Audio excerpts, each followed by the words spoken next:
Dari keterangan para terdakwa dan saksi, tidak ada yang menyebutkan keterlibatan saya. Namun sepertinya mau dipaksakan ada sumber dana yang berasal dari saya. Pada hari ini, setelah cukup lama berdiam diri, melakukan perenungan terhadap berbagai bentuk kriminalisasi hukum yang ditujukan kepada saya, maka tibalah saatnya untuk memberikan penjelasan kepada seluruh masyarakat Indonesia dengan sebenar-benarnya. Apa yang menimpa saya tidak terlepas dari kepentingan politik kekuasaan. Mengapa? Sebab banyak pakar hukum yang telah melakukan kajian, bahkan suatu eksaminasi hukum dan focus group discussion terhadap putusan atas nama Wahyu Setiawan, Agustiani Tio Fridelina, dan Saiful Bahri, sebagaimana telah dilakukan antara lain oleh Profesor Dr. Amir Ilyas, Profesor Dr. Eva Ahyani Zulfa, Profesor Dr. Ridwan, Dr. Khairul Huda, Dr. Mahrus Ali, Dr. Beni Harmoni Hereva, Dr. Aditya Wiguna Sanjaya, Dr. Maradona, dan Dr. Idul Rizkan, dan lain-lain. Dalam eksaminasi tersebut, nyata-nyata tidak ditemukan suatu fakta-fakta hukum atas penetapan saya sebagai tersangka, baik kasus suap maupun suatu tindakan melakukan obstruction of justice. Dalam Undang-Undang KPK pasal 21 misalnya, tindakan obstruction of justice terjadi pada saat penyidikan. Dari hasil eksaminasi juga tidak ada bukti permulaan yang sah menurut hukum untuk menetapkan saya sebagai tersangka. Pada tahapan proses ini, sikap saya sangatlah kooperatif dan mentaati seluruh proses hukum di KPK. Tiadanya fakta-fakta hukum tersebut juga diperkuat melalui keterangan ahli dalam proses pra-peradilan. Melalui sidang yang syarat dengan falsafah, prinsip, dan dalil-dalil hukum, baik berdasarkan keterangan ahli dari KPK selaku termohon dan ahli dari pemohon, juga tidak ditemukan suatu fakta-fakta persidangan yang mengarah adanya bukti formal dan material yang bisa menjadi landasan bagi penetapan saya sebagai tersangka. Nah, karena itulah kami juga men-challenge atas keputusan pra-peradilan tersebut kepada para ahli hukum untuk melakukan eksaminasi terhadap seluruh dalil gugatan pemohon, jawaban termohon, dan keterangan para saksi, para ahli dalam pra-peradilan tersebut. Jadi ketika hasil pra-peradilan adalah NO, saya melaporkan kepada Ibu Megawati Soekarno Putri. Lalu Ibu Mega mengatakan, memberikan semangat kepada kami semuanya dan mengatakan, jangan khawatir, keadilan akan selalu menemukan jalannya. Jangan pernah khawatir, karena kita punya nafas perjuangan yang panjang.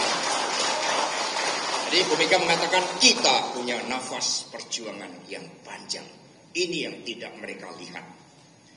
Dalam eksaminasi tersebut, nyata-nyata tidak ditemukan suatu fakta-fakta hukum atas penetapan saya sebagai tersangka kasus suap maupun suatu tindakan melawan obstruction of justice. Jadi itu perlu kami tegaskan kembali. Karena itulah seluruh masyarakat Indonesia, rekan-rekan pers yang saya hormati, selain hal tersebut, ada fakta persidangan yang sangat menarik yang menyentuh aspek kemanusiaan dan nurani kita, yakni adanya intimidasi yang dilakukan oleh saudara Rosa Purbabekti terhadap saudari Tio. Demi ambisi menangkap saya, saudari Tio diintimidasi dan dibujuk dengan gratifikasi hukum sebesar 2 miliar rupiah. Syaratnya, saudari Tio harus menyebutkan keterlibatan saya. Apa yang disampaikan oleh saudari Tio tersebut dilakukan di bawah sumpah.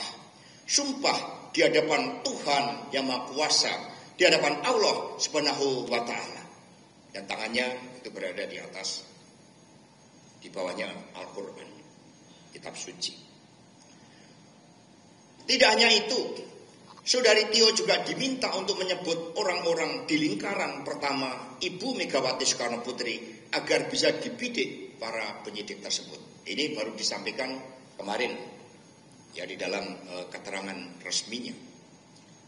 Demi melancarkan aksinya, Saudara Rosa Purbabekti sampai menggebrak meja dan mendesak untuk mengganti penasihat hukum Tio. Puncak intimidasi Saudari Tio adalah bahwa yang bersangkutan dikenakan cekal bersama suaminya untuk tidak bisa berobat ke luar negeri akibat kanker yang dideritanya. Padahal jauh sebelum kasus ini naik lagi ke permukaan, Saudari Tio sudah berulang kali berobat ke Guangzhou bagi penyembuhan penyakitnya. Namun agenda kemanusiaan ini pun diabaikan oleh Saudara Rosa Purbabekti. Saya meyakini jika Saudari Tio mengikuti kemauan Saudara Rosa, maka pencekalan itu pasti tidak akan terjadi. Di sisi lain, berkaitan kasus yang ditujukan kepada saya, bukti-bukti yang disampaikan sebagaimana nampak di dalam sidang pra-peradilan adalah bukti terhadap suatu perkara yang sudah berkekuatan hukum tetap atau inkrah van Heiligstijk. Ini terhadap keputusan yang memiliki kekuatan hukum tetap tersebut, dari keterangan para terdakwa dan saksi, tidak ada yang menyebutkan keterlibatan saya. Namun sepertinya mau dipaksakan ada sumber dana yang berasal dari saya. Sekali lagi kami tegaskan bahwa perkara tersebut sudah inkrah, sanksi pidananya sudah dijalankan dan tidak ada amar putusan pengadilan yang menyebutkan keterlibatan saya. Lalu mengapa proses tersebut kembali diulang? Kecuali dalam amar keputusan ada. Jadi keputusan yang berlanjut. Dari keterangan saksi para ahli pidana dan hukum acara pidana sangat jelas terhadap pernyataan ini. Jadi tidak ada keterlibatan saya. Seluruh masyarakat Indonesia yang taat pada hukum di Republik ini. Itulah proses kriminalisasi yang dilakukan secara terbuka. Perlu kami sampaikan bahwa guna mendapatkan keadilan dan sebagai hak yang dimiliki oleh setiap warga negara Republik Indonesia yang sah, serta berdasarkan pertimbangan seluruh penasihat hukum, termasuk yang hadir di sini, akhirnya kami memutuskan untuk kembali mengajukan pra-peradilan.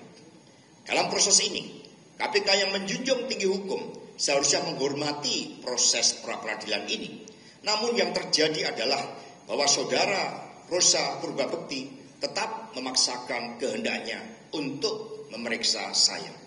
Ini adalah sikap yang justru tidak menghormati institusi pengadilan dan mekanisme hukum yang berkeadilan.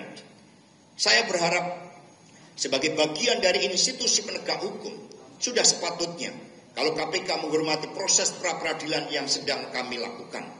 KPK harus memastikan penegakan hukum yang berkeadilan. Seluruh masyarakat Indonesia yang kami cintai dan banggakan, rekan-rekan seperjuangan semua. Pendapat Profesor Sunarto tersebut oleh Ibu Megawati Soekarno Putri dikatakan sebagai secercah harapan ketika hukum dijauhkan dari rasa keadilan, terlebih di dalam menghadapi kegelapan demokrasi akibat abuse of power dari Presiden Jokowi. Secercah harapan tersebut saya gunakan sebagai momentum untuk menyampaikan kepada seluruh rakyat Indonesia bahwa saya siap dan akan selalu kooperatif mengikuti seluruh proses hukum di KPK. Hal yang sama juga saya harapkan dilakukan oleh Komisi Pemberantasan Korupsi. Jadi kalau memang bersalah, saya siap untuk menjalankan seluruh tanggung jawab dan kewajiban. Tetapi sejak awal kami katakan bahwa ada proses politik yang terjadi. Dan kemudian sebagai kader partai tentu siap bahwa segala konsekuensi sebagai bagian dari pengorbanan terhadap cita-cita saudara-saudara sekalian.